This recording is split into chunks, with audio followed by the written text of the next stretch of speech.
Next question हम कर रहे हैं, describe various types of legal research. Legal research जो है वो 4 तरीके की हमें इसमें बताई गई है। On the basis of nature of data, types of data collection, interpretation of available data and on the basis of purpose. 4 तरीके की हमें बताई गई है। At present, following classification of legal research is most introductory and famous. कौन सा? Theoretical research. It is also called as pure and fundamental and basic research. Pure, fundamental and basic research बोलते हैं theoretical को। इसे pure और basic क्यों बोला गया है? ये इतनी बेसिक है क्योंकि इसमें जो रिसर्चर खुद अपने लिए इंफॉर्मेशन कलेक्ट कर रहा होता है, उसकी खुद की नॉलेज के लिए। It includes development and examination of presumption and the theories. इसके बाद में नेक्स्ट है एप्लीकेशन रिसर्च। एप्लीकेशन रिसर्च क्या होती है? Under this research the purpose is to solve the administrative problem of various acts. बहुत सारे एक्ट्स बने हुए होते हैं, उनकी जो भी प्रॉब्लम होती है एडमिनिस्ट्रेटिव प्रॉब्लम्स, उनको सॉल्व आउट करना, उसको एप्लीकेशन रिसर्च बोलते हैं। तीसरी है creative research. This research is similar to practical and the application research. दोनों से ही सिमिलर है। It is related to any event और the problem related to real incidents. Real incident से रिलेटेड जो प्रॉब्लम्स होती है उसके लिए होती है क्रिएटिव रिसर्च।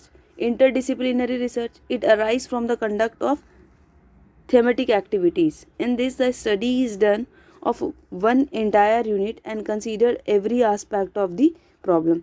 Interdisciplinary research में क्या होता है? कोई एक प्रॉब्लम जो होती है ना, उस पर पूरी तरीके से स्टडी की जाती है और उसको हर एस्पेक्ट से कंसीडर किया जाता है। उसके बाद में हमारे पास आती है इवोल्यूशन रिसर्च। इवोल्यूशन रिसर्च में क्या होता है? It is a systematic collection of information about the conclusion and activities of real organization. तो इसमें क्या होता है? इवेल्युएट किया जाता है। Except all these, legal research is classified in a form of doctrinal and empirical legal research. Legal research is classified into 2 types. एक तो है institutional legal research और एक है educational और doctrinal research. Institutional legal research क्या होती है? There are some institutions which provide research project to various legal institutions और the universities. Some of the main institutions out of them are University Grant Commission, Indian Social and Scientific Research Committee, Indian Legal Institute etcetera. The principal of these institutes or the universities highlight these projects in detail, teach them and work upon them. They basically does following acts: collection of data, reporting and analysis by the field workers and research helpers. Along with this, law commissions appointed by the Indian government time to time by reading various laws, giving suggestion to change and amend if required, such as an act of law commission can also be called as institutional research. देखो, institutional research जो होती है, इसमें एक institution काम कर रहा होता है किसी लीगल रिसर्च के लिए। सबसे पहली चीज़ तो ये है। दूसरी चीज़, बहुत सारे इंस्टीट्यूशन या कोई भी यूनिवर्सिटी, कोई भी इंस्टीट्यूशन हम कह सकते हैं, कोई भी, a group of people are working towards legal research. उसके बाद में है some of the main institution जो ये काम करते हैं, इन्होंने हमें बता दिया। यूनिवर्सिटी ग्रांट कमीशन हो गई, इंडियन लीगल इंस्टीट्यूट हो गया, Indian Social and Scientific Research committee हो गई। ये इंस्टीट्यूट लीगल रिसर्च के लिए काम करते हैं। The principal of these institution and universities क्या हाईलाइट करता है? दीज प्रोजेक्ट्स इन डिटेलिंग में उसको बताता है। टीच दैम, उस पर काम करते हैं अच्छे से। और बेसिकली वो क्या करते हैं? Collection of data, reporting and analyze by field workers and the research helpers. तो ये अपन को कहना चाहता है कि एक important decision of legal rule along with the law commission appointed by Indian government time to time, reading various laws, giving suggestion to the change, amend if required, such as law commission. जिस तरीके से law commission जो क्या करती है, देखती है society में क्या चीज़ प्रिवलेंट है, क्या रिक्वायरमेंट है, क्या अमेंडमेंट प्रोसीजर रिक्वायरमेंट है, क्या रिपीलिंग प्रोसीजर रिक्वायरमेंट है, और उसके हिसाब से सजेशंस देती है. तो वही ये इंस्टीट्यूशंस काम करते हैं। दूसरा हमारा है educational and doctoral research.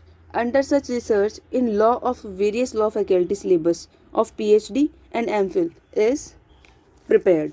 Such persons are considered eligible for the research in law who possess title of LLM or post graduation degree.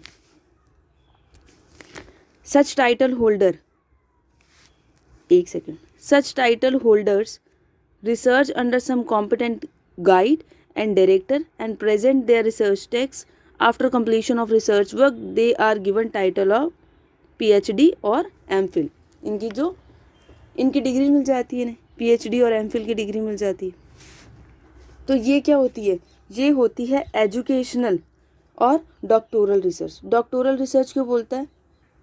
क्योंकि एक तरीके से डॉक्टरेट हो जाते हो आप उसमें। और दूसरा इंस्टीट्यूशनल रिसर्च, इंस्टीट्यूशनल्स में इंस्टीट्यूशंस करते हैं काम, 2-3 इंस्टीट्यूशंस के नाम बता दिए गए। एजुकेशंस में पर्सनल लेवल पे होता है, जो भी पर्सन जो है PhD MPhil की डिग्री ले रहा होता है, बस वही लोग इसमें रिसर्च करते हैं। ये एजुकेशनल हो गई। तो हम लोगों ने इसमें क्या पढ़ा? 5 तरीके की रिसर्च पढ़ी। सबसे पहली थी थियोरेटिकल, उसके बाद में आई एप्लीकेशन रिसर्च, तीसरी है क्रिएटिव रिसर्च, चौथी है इंटरडिसिप्लिनरी रिसर्च और 5वीं है इवैल्यूएशन रिसर्च। जो हमने थियोरेटिकल रिसर्च पढ़ी थी उसमें क्या होता है, जो रिसर्चर है उसकी पर्सनल नॉलेज को गेन करने के लिए होती है ये रिसर्च, और ये सबसे बेसिक और सबसे हेल्पफुल रिसर्च मानी जाती है। एप्लीकेशन रिसर्च में क्या होता है, जितने भी एक्ट्स हैं उनकी एडमिनिस्ट्रेटिव प्रॉब्लम्स को सॉल्व करने के लिए एप्लीकेशन रिसर्च की जाती है। तीसरी क्रिएटिव रिसर्च होती है, उसके अंदर किसी भी प्रॉब्लम को बहुत डीपली स्टडी करके, रियल इंसिडेंट्स होते हैं, कोई भी प्रॉब्लम हो गई, किसी भी इवेंट को डीपली रिसर्च की जाती है और उसके ऊपर अपना ओपिनियन फ्रेम किया जाता है। इंटरडिसिप्लिनरी रिसर्च क्या होती है?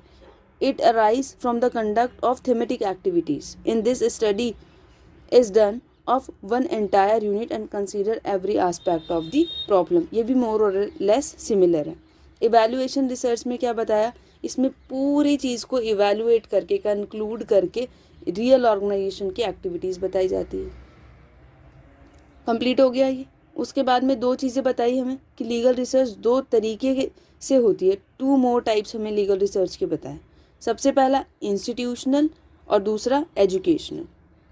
5 वो बताए, 2 ये बताए, और शुरू में हमें बताया था कि जो लीगल रिसर्च जो होती है वो it can be classified into, classification कैसे हो सकता है कि रिसर्च कर रहे हो तो आप नेचर ऑफ डेटा के बेसिस पे, कि आप किस तरीके का डेटा कलेक्ट करना चाहते हो, on the basis of type of data collection, interpretation of available data, किस तरीके से इंटरप्रिटेट करेंगे, and the basis of purpose, कि क्या पर्पस है हमारा उसके पीछे।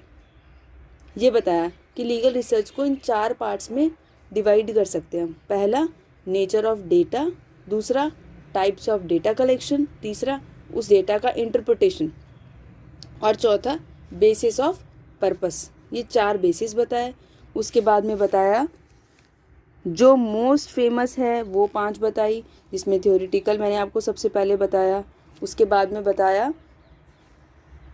Application, creative, inter disciplinary, evaluation, और उसके बाद में 2 और बताए इंस्टीट्यूशनल और एजुकेशनल।